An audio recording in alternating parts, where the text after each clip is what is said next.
man was walking in the woods one day when he saw a bear out of the corner of his eye.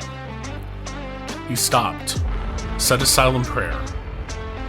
God, I know you can do all things. Will you please make this bear a fellow Christian? The bear caught up to the man, placed his paw on the man's shoulder, and said, Brother, will you pray with me? Dear God, for this meal that I am about to receive, make me truly thankful. This is The Christian Bear with Dr. Ben Hilsman.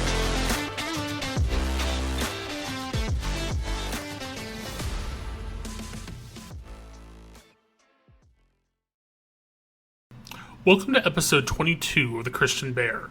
I'm your host, Dr. Ben Hilskamp. On this episode of The Christian Bear, we are going to continue our series on belief as taken from my personal credo. Today we're specifically going to consider the proposition, I believe in sin. Some of my sassier listeners may be surprised that someone who claims to be a progressive Christian might actually believe in sin.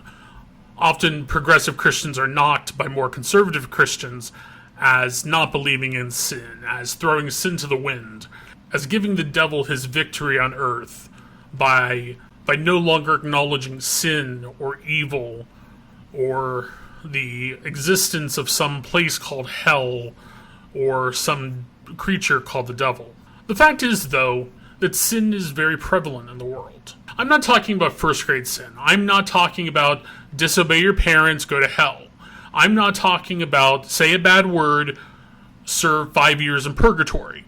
I'm talking about societal evils. I'm talking about evils that have ripple effects throughout society, throughout the world, and can not only affect us, not only affect our soul, but the souls and the bodies of every person around us. So yes, my friends, I'm talking about sin, but I'm talking about homophobia, transphobia, racism, colorism, sexism, ableism, ageism. I'm talking about those things that not only cut us off for the love of God, but cut us off from community with one another.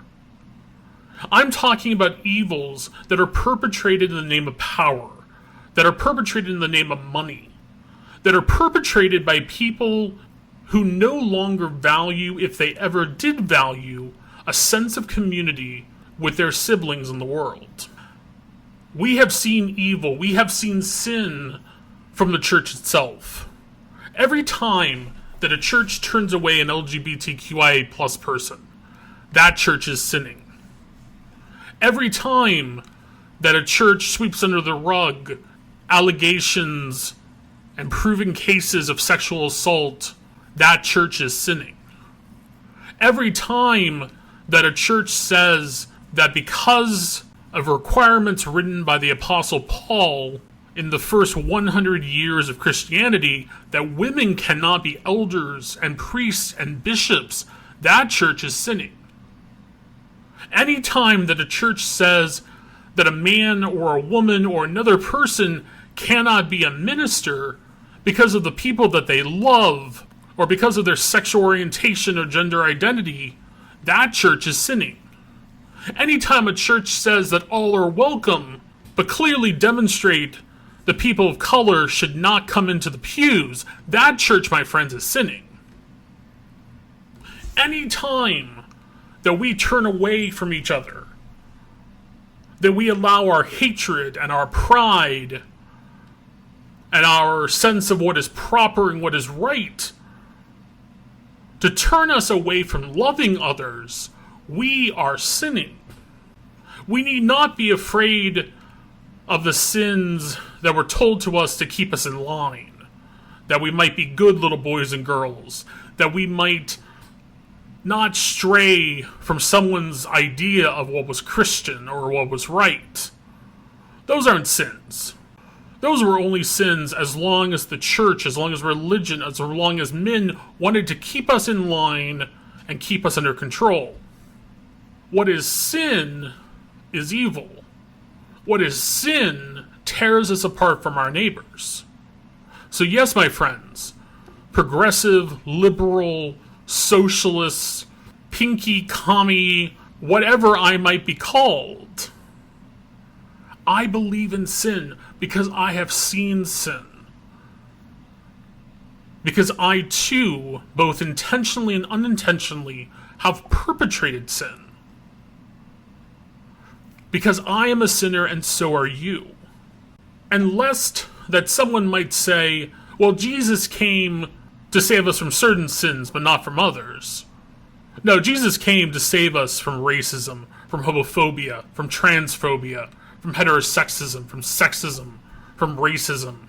And if I just said racism more than once, all the better, because racism in this country undergirds all other sins. Jesus came to save us from these sins, to bring us back into right community with one another. We do not need Jesus to save us from forgetting to go to church, not putting a full tithe in the offering plate, or saying a bad word. We need Jesus to save us from the sins that we commit to each other, from the times that our hate, our fear, our pride has so gotten in our way that we have harmed people for generations. These sins are not one-to-one. These sins have become generational. These sins affect us and the people around us today and every day. I believe in sin because I have sinned and I am a sinner.